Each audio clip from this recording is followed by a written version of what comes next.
G'day everyone and welcome back to another episode of the Build Insite podcast. I'm joined today by a video call from my co-host Dean, who is soaking up some sunshine on holiday up in Queensland. Most importantly, I am joined in the Build Insite studio by Jason Banks, co-CEO of TIACS. Mate, welcome. Oh, welcome boys. Great to be here in sunny, overcast Adelaide. Yeah, we'll go with that. Mate, I really couldn't pass up this very last minute opportunity. I got an email from Trademutt the other day saying that Trademutt and TIACS were going to be at the Bunnings Trade Expo here in Adelaide. So I reached out very last minute to see if I could snag one of you guys to come into the studio, and we have absolutely hit the jackpot. We have got Jason himself. Well, thanks. I think timing was on our side for this one.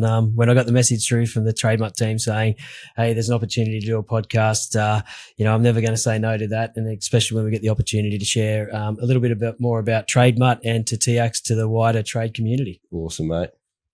So guys, I think we might have a couple of better known faces from Trademutt that might be able to a job with some more gigs with Jace here. So mate, thanks so much for jumping on. I'm obviously on holidays in Noosa and I couldn't pass up, but get on. So I'm on a bit of a mock-up here in front of the laptop. But Jace, mate, firstly, can you explain to us, mate, and our listeners, just a bit more about who and what TIACS and Trademutt are? We're familiar with it, but also how it all started. Yeah, I guess to talk about TIACS, I really need to talk about, Trademutt and the story around how Trademutt was founded. And, if we wind the clock back to 2014, you've got a couple of young chippies up in residential builders up in Brisbane. Dan and Ed both met on a building site back in 2014. Actually, Ed started as a mature age apprentice and was working with Dan. They actually started with the same builder on the same day. Dan had already done his qualifications and had moved up from Sydney, but in 2014 they met and they just hit it off from day one. They just had the same sense of humour, same larrikin approach to life, and just really became really good solid mates, but also workmates as well. And in 2015, if I wind the clock sort of forward a year, Dan received a phone call from his best mate, and they were both standing on a ladder on a building's residential. They were doing a reno, I think, in Brisbane at the time, and they were standing on a ladder, and Dan got a phone call from his best mate telling him that he'd been given the opportunity to start as a mature age apprenticeship as a carpenter, and was starting pretty much in the following weeks. So, a lot of elation. Dan's best mate had some sort of challenging times through his life. So this was a real good way for him to get kick-started and had the opportunity. So a lot of elation. Dan still remembers standing on the ladder and Ed holding the ladder for him. But then, if we go forward a couple of days, Dan unfortunately received the phone call that no mate wants to receive, and that his mate that he spoke to 3 days earlier had taken his own life in Brisbane. And, every time I say that, I'm getting goosebumps because I tell that story a lot. But, I think when we lose somebody close to us, there's a lot of grief that comes with that, whether they're a family member or a mate. But when we lose someone to suicide, there's not just the grief, there's the questions that can't be answered. What could I have done differently? Why didn't I see this happening? Why didn't he reach out? And a lot of questions that just could not be answered. So through that time, Ed was Dan's apprentice. So Dan would always been Ed's number one support crew. But post that happening to Dan, Ed was sort of managing, becoming his support crew, returning that favour. And, Dan often talks about for weeks he would come in as a blubbering mess. And, because for these guys, they're in their 20s. It was the first sort of taste of, mental health and suicide that they'd been impacted by. So, for those two guys to sort of navigate through, working in an industry that often we bottle things up. A lot of people in the trade industries and, people that are blue collar workers, there's a lot of stoicism that comes with, how we're brought up and, how do we work and how do we keep things bottled up. And, the boys actually went out and sought support themselves externally. Until to this day, they still see a regular, psych on occasions just to sort of manage their mental health. So, that time was a real challenging time for them in 2015. But, the coming years after that, being a couple of young guys, they kept on thinking about what can we do differently? And what can we do differently to start conversations and get people in the blue collar industry, not bottling things up. And, being a couple of young entrepreneurs, they had working 7 days a week doing the cashy jobs on the weekends. Not so much cash flying around now, I don't think, for cash jobs, but they saved up some money, and they came up with this idea that, if we could change the something like workwear, where we could make it a little bit more bright and colourful and set a little bit more positive light on mental health, and basically start conversations, then, this might work. And so they had some designs. The first design they ever come up with, was a yellow shirt with polka dots on it. That was the first ever one they ever came up with. And, they got a prototype made, and Ed wore that bad boy for 6 months straight, every single day, washed it every single day, and got pretty much known as the guy that looks like a jockey turning up to a building site. So they realized that they wanted to just start these conversations and make the invisible impossible to ignore. And, they went out and they had $30,000 in cashies. So hopefully there's no one from the tax department listening on today, because it's an embezzled company. But they had $30,000 in cash, and they went out and bought 1,500 work shirts and 2 laptops, and, launched TradeMutt workwear brand back in 2018. So they've been going for 6 years now. And, they bought the 1,500 work shirts. It was either going to work or it wasn't going to work. If it wasn't going to work, they're going to be stuck with 750 shirts each, ranging from extra small to 3XL. So as they say, that would have got them through the weight gains and the weight losses through their career. But fortunately for us, and everyone out there that wears a TradeMutt shirt, and everyone that's been supported through TIACS, it worked, and they were pretty much cash flow positive within a week or two, and we're off the tools within about 3 months. So so that's the sort of how TradeMutt sort of started. Awesome, mate. Awesome. Can you maybe just explain further then, I suppose, how TradeMutt has now evolved into TIACS? Yeah, definitely. And I think probably a good thing to talk about as well is the shirts are designed to start conversations, and, they're funky, eye-catching workwear. The boys were sick of wearing khaki and blue back then, and, they just wanted to make things lighthearted and I think the perceptions have changed now around how organizations promote mental health. But back then, mental health was sort of like, if you think about you're driving past a bus stop and there's a billboard on the side of the bus stop, mental health was sort of being portrayed as a picture with a 45-year-old bloke on it, with his hands on his head in a dimly lit room. But that's not mental health. All 3 of us here today, we have mental health. We've had our own challenges through life. We don't look like that. We're not sitting in a room. And for them, it was like, well, that's why, can we make things more brighter? Can we make things more lighthearted? And, with that, they launched TradeMutt. But when they did launch TradeMutt, around about 12 months into that journey, what was happening is that there was 2 questions they needed to get answered. And one was they wanted to be a social enterprise. So, they wanted to give back into mental health within Australia, and being a social enterprise, 50% of your profits go to a charity. But then the other thing as well is that what they found was people were starting conversations with the shirts, but they were reaching out and going, well, where do I go to next? Yep. Where is there? Where is there for the blue collar industry, for hardworking Australians to get access to support? Where do I go to? And for them, they could have given their 50% of their profits to, any of the other big mental health organizations out there that do a great job. They're playing in a different space, but they're doing a great job. But for them, they always had this attitude, if we can, we must. And with that, they just went out and just bought a mobile phone, got a mobile phone number, hired a professional, mental health professional, and launched TIACS in 2020. And, wow. With that, so that was 2 years after they set up TradeMutt. And, when they were applying for the insurances for the ACNC, which is to become a charity, the insurer was asking a few questions and saying, one of the questions was, what's your highest level of education? And all the boys could come up with is a Cert 3 in carpentry.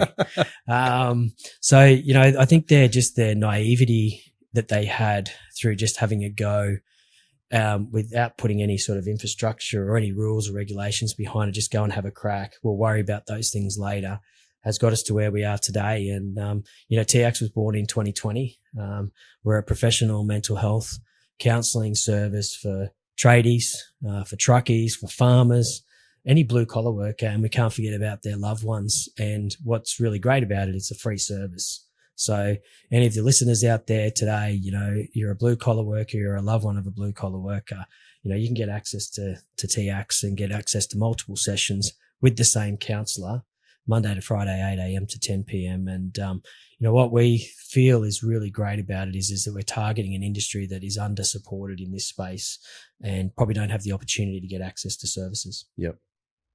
Awesome. I'd like to just touch on that too, Jace, because I think that the platform for TIACS, and obviously this is a conversation starter flowing from Trademutt. A couple of quick ones, but one of the coolest things that happened to myself while wearing a Trademutt shirt was actually at a Christmas party on a Friday. We have our funky shirt Fridays and shirts with our whole team, and we're actually sitting at an establishment just having a few beers, and there was a family sitting behind us, and we actually had a 10-year-old boy walk up behind us and ask the questions about what's the shirt's all about. And he actually sat down with us for about 15 minutes. And, a little kid, I was just blown away. He actually started opening up about how sometimes he finds it a bit hard with school and bullying and a few things. So I think the power of it is it doesn't necessarily mean like you're looking at someone. As we all know, mental health doesn't actually just speak out loud. People struggle with it. It might look like they're all right. And I personally can say I'm like that. I've spoken with psychologists for years on and off, massive onto it. Like I feel like well-being, that we can go into a little bit further in a minute, but for my well-being to be really going right, it's not about sleeping right, eating right, and exercising. For me as well, it's about talking to somebody, knowing that I'm traveling okay. And my experience with TIACS too, I was actually lucky enough to build a relationship with Kurt, one of the counsellors through TIACS, and I've actually got his details anyway, but I reached out to Kurt only last year just with some things that I was not coping with. And I just found how powerful, the service is, and the professionalism from the counsellors. Like Kurt followed me up, not just once or twice, but like 4 months later, I'd call and say, "Hey, mate, it's right on Christmas. How's it all going?" And, sort of go through, everyone does, whether it's business, personal life, finances, whatever it might be for certain people. There's a lot of people out there that just, probably still feel like it's too hard to speak up. So yeah, it's the power of what Ed and Dan have done in a matter of a number of years, and what 4 years with TIACS is huge.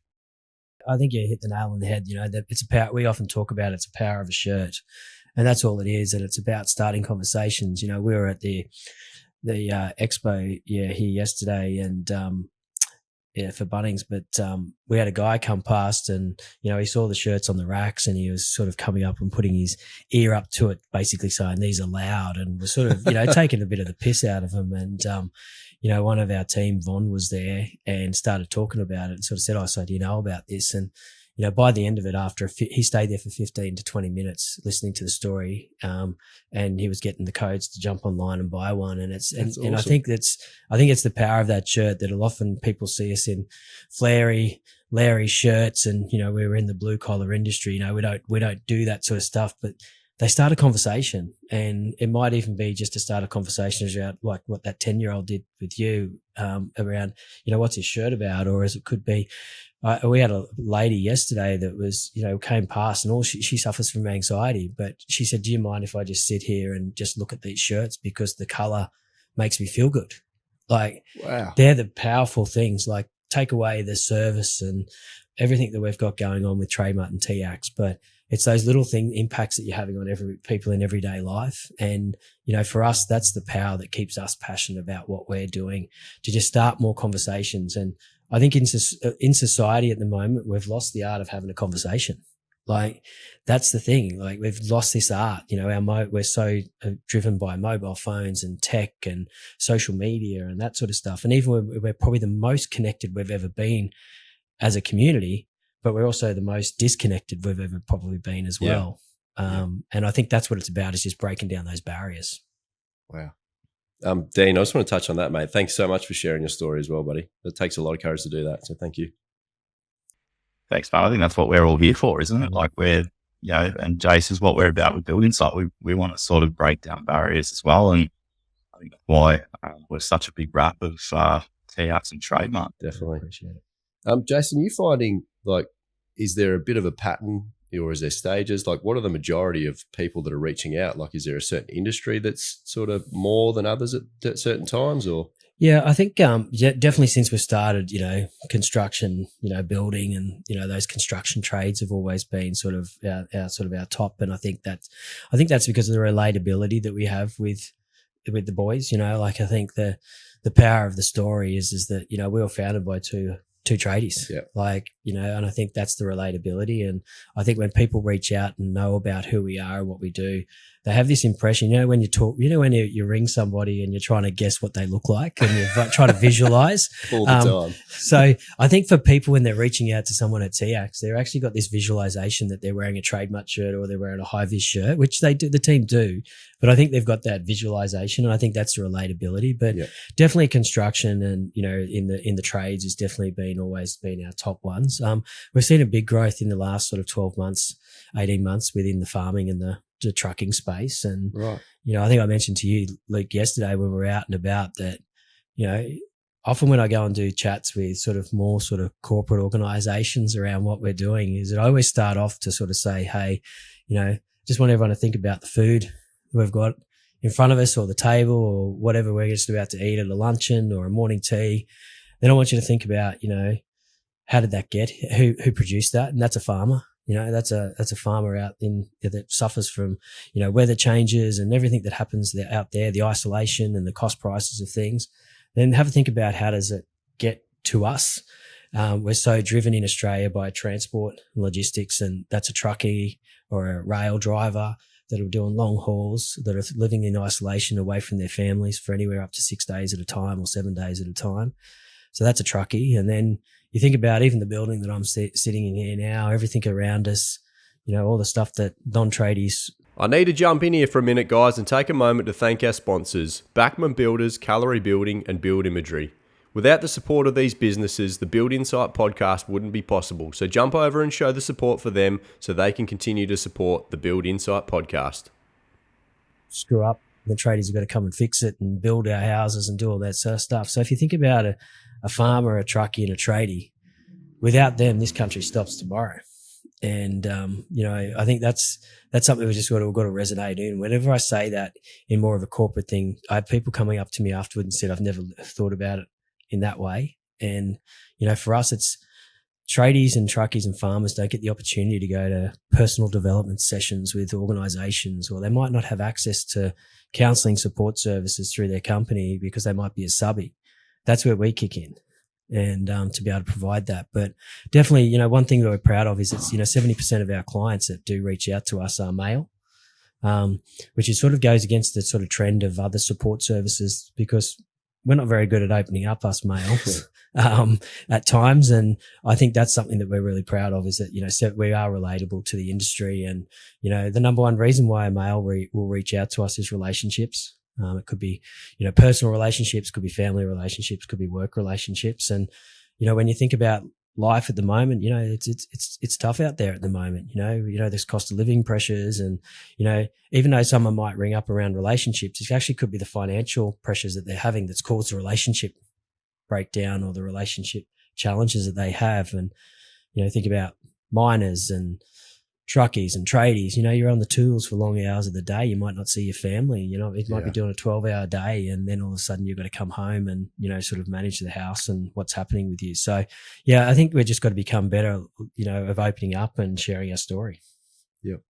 Yeah, that's so true, mate. We see it in so many forms. But Jake, love to know a bit more about yourself, mate, and how you came across the role at TIACS.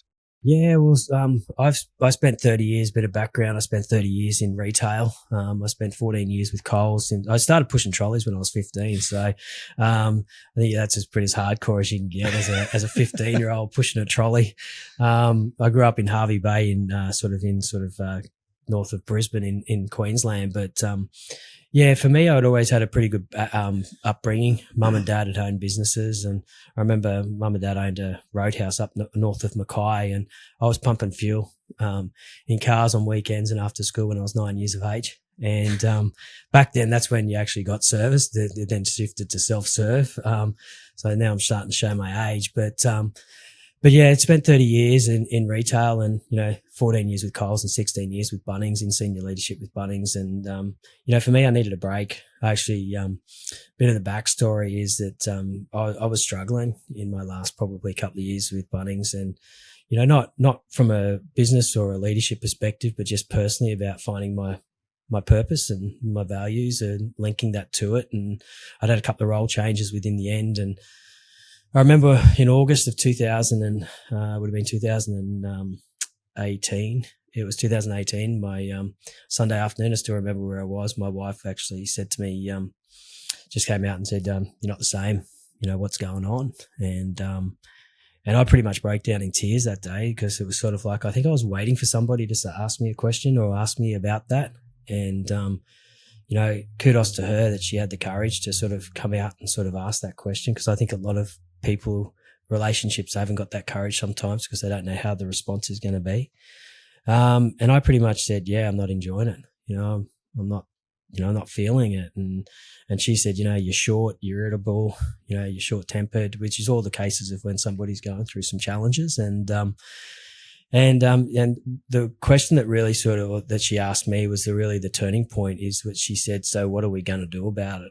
It wasn't what are you going to do about it? It was what we are going to do about it. And, it was a real changing, pivotal moment for me because it was the first time I actually felt like, holy shit, we're in this together. And, I said, I don't know, what do I do? 16 years with an organization. I've got, Bunnings blood through my veins. And she said, well, you just need to quit.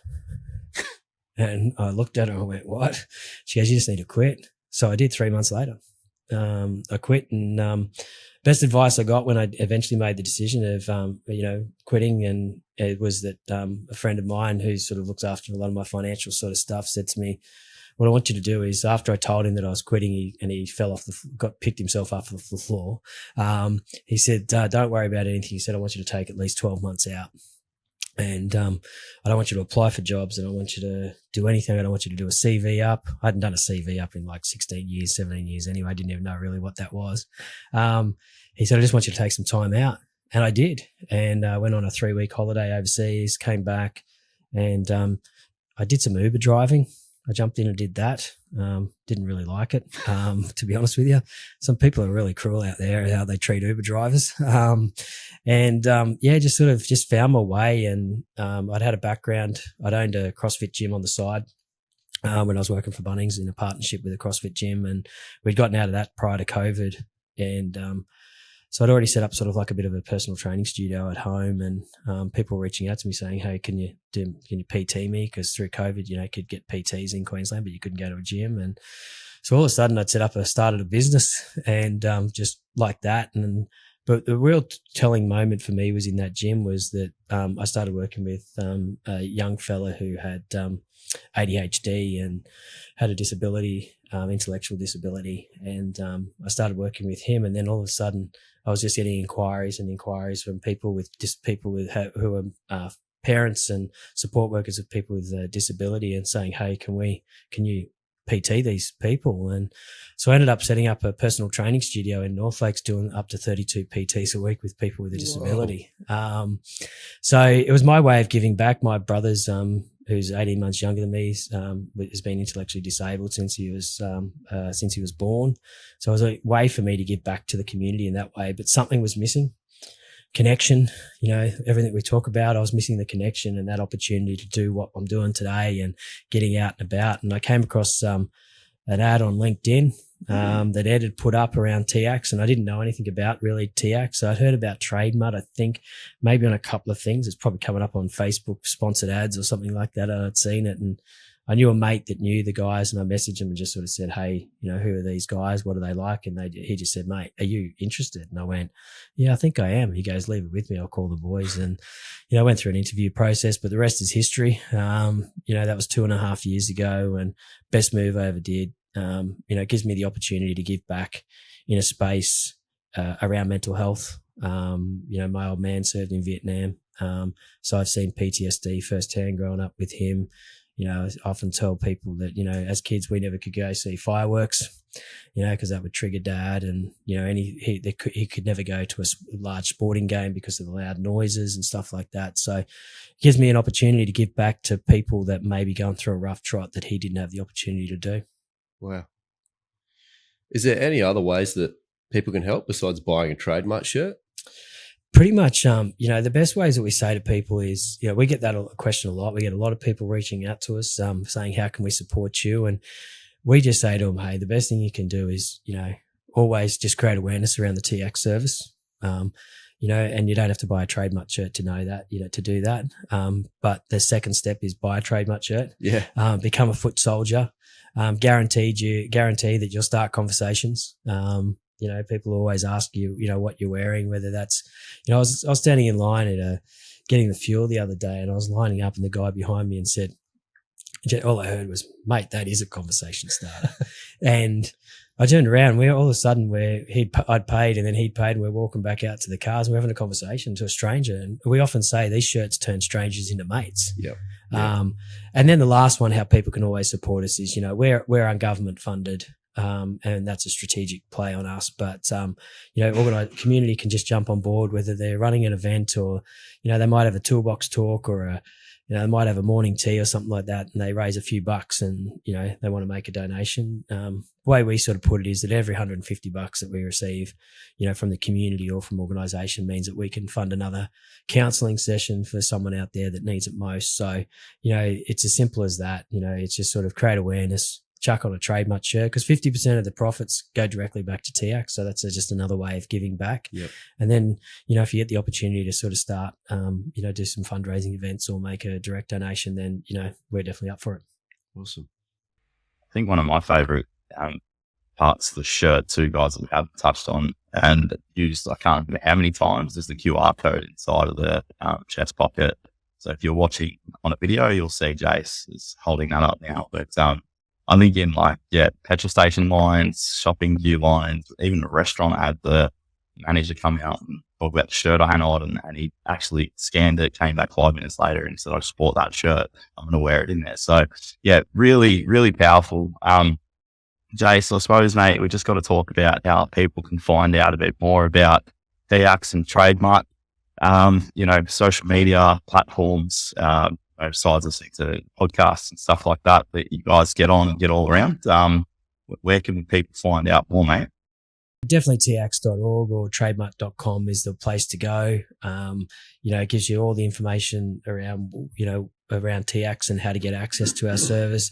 048888 46988. Sometimes I get the 8s mixed up. So, but they can definitely text or call, and it's as simple as, because we are a text and call service, if somebody can just reach out to us, and, we often say that people sometimes just don't have the courage to know, how do I pick up that phone, and what do I say to somebody that I don't know that I'm struggling? How do I tell people? And we just say, just send us a text, just say hi. And one of the team will get back to you. Or, hey, often we get this, hey, I'm struggling right now, but I just don't feel comfortable talking on the phone. Can we do this session via text? So we actually do 15% of our clients use full text-based counseling. Wow. So our clients have never actually heard our counseling team's voices. So it's just another way of breaking down a barrier that prevents people from actually picking up the phone. And often, we say at TIACS that, if we could crack the code of getting somebody that's got a bit of head noise, or can see some sort of tough times ahead, and knowing that, can I get on top of that now? Then getting them to pick up the phone and getting that code cracked of making them pick up the phone, the phone lines will be running hot. It's just getting people to that point. And, if I can say to all the listeners out there and people that are watching this podcast today, and, if you think about this, if I could say to everyone today, I could give you 8 free personal training sessions at your local gym. Most people go, holy shit, that's a great deal. Like, I'm going to go give it a go. I might only use 1 or 2. Well, I'm offering everyone out there today 8 free personal training sessions with a personal trainer for your mental fitness at TIACS. And I think that's how we've got to sort of say it. We put so much focus on our physical health out there that often we don't think about our mental health. And I think we've got to get our mental health right and then work on our physical health. And our cups will be full and they'll be overflowing. Wow. That's absolutely, mate. And that is incredible. To my understanding too, Jace, just to cover the contact hours are quite lengthy too, aren't they, mate? Yeah, 8 a.m. to 10 p.m. So, you think about people that are, blue collar Australians, they don't get the opportunity during the day on their own tools and, hey, wait up, I just got to go and have a counselling session at 1 p.m. and you're in the middle of, on a residential build, or you're doing something, you're in a truck and you're unloading. Having the hours till 10 p.m. is a real point of difference. It means that and that's our busiest time when people are booked in for counselling sessions. And, that's what we want to just try and remove those barriers. And, just think about like the average sessions that people will use with us is anywhere to 4 to 6 sessions, which means that some people are just reaching out and going, you know what, I'm having a real tough day. I just need someone to unload to because my mates aren't around, or I've exhausted that with my mates. Or we'll have the people that'll have the full complement of 8 sessions. And, if they need a little bit more support, then, the TIACS team will direct them through. But not only are we there for for those that are going through a tough time, anyone that's out there listening today and you've got employees or you've got a mate that's struggling, but you don't know how to navigate them through getting the support they need, or how do I actually handle this with this individual, reach out to TIACS, call TIACS. That's what we're there for. We're not just there for counselling. We're there to be able to provide support as well to any employer out there that might have someone that an apprentice or something like that may be going through a tough time, but I just don't know how to navigate them through getting the support through to TIACS. Just give TIACS a call, and often the councils really enjoy those calls because it's actually then the community not just supporting who they're working, but we're actually creating an environment and a ripple effect that it's okay for people to be not okay. Awesome. Mate, I've had goosebumps just about this whole time having this conversation. Thanks, Thank you mate. so much. We're going to post in the show notes below, we'll post all the relevant links to Trademutt and TIACS so you can go on and buy your own shirt, and links in there so you can find TIACS without searching too hard. Mate, absolute pleasure to have you on the podcast today. Thanks, legends. Thanks so much for coming in. Really appreciate the work that you guys are doing. Guys, if you want to find out more, head over to Instagram, search up Trademutt and TIACS. Also, follow along Build Insite. Build Insite is build.insite. Weekly podcast coming to you on all your favorite streaming platforms, as well as regular updates on our Instagram. That'll do us for another episode. Thanks again, Jason, for coming in and supporting the blue collar industry, all the tradies, truckies, farmers out there. Loving the work, mate. And we'll catch you on the next podcast. Thanks, guys. Let's cue the disclaimer. I need to let you know that myself and the Build Insite team are in no way, shape or form qualified to give you personal or specific business advice. We strongly encourage you seek out the use of professionals for products or when you are making personal or business decisions. Everything discussed during the Build Insite podcast is our own and the guest opinion and personal experience and is of a general nature only. Hope you enjoyed the episode. Catch you on the next one.